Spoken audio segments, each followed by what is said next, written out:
Matthew chapter 14. When Herod Antipas, the ruler of Galilee, heard about Jesus, he said to his advisers, "This must be John the Baptist raised from the dead. That is why he can do such miracles." For Herod had arrested and imprisoned John as a favor to his wife Herodias, the former wife of Herod's brother Philip.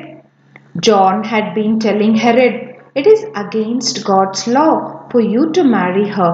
Herod wanted to kill John, but he was afraid of a riot because all the people believed John was a prophet. But at a birthday party for Herod, Herodias' daughter performed a dance that greatly pleased him. So he promised with a vow to give her anything she wanted. At her mother's urging, the girl said, "I want the head of John the Baptist on a tray."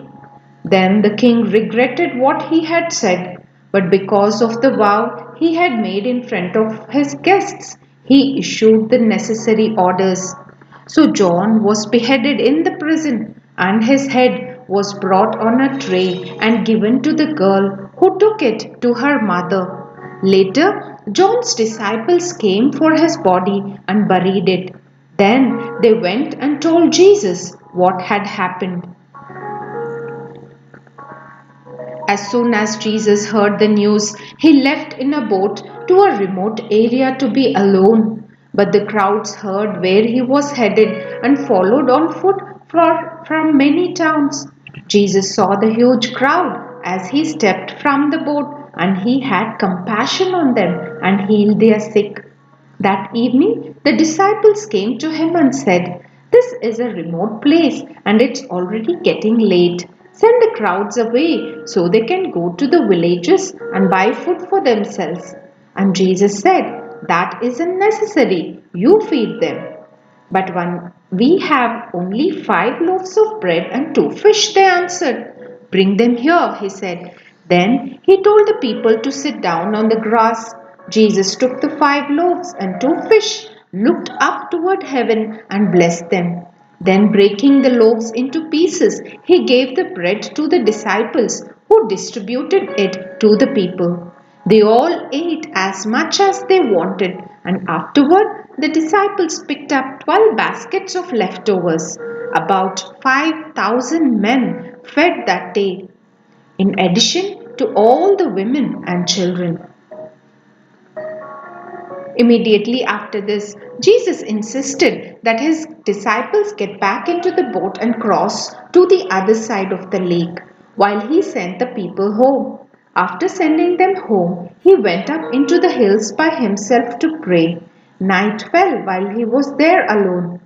Meanwhile, the disciples were in trouble far away from land, for a strong wind had risen and they were fighting heavy waves.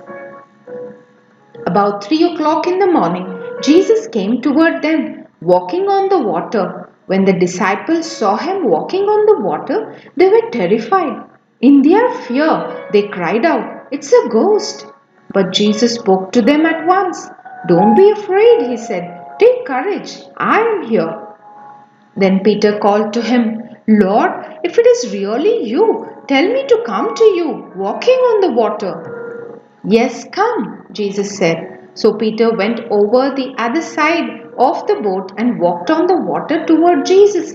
But when he saw the strong wind and the waves, he was terrified and began to sink. "Save me, Lord," he shouted. Jesus immediately reached out and grabbed him. "You have so little faith," Jesus said. "Why did you doubt me?" When they climbed back onto the boat, the wind stopped. Then the disciples worshipped him. "You really are the Son of God," they exclaimed.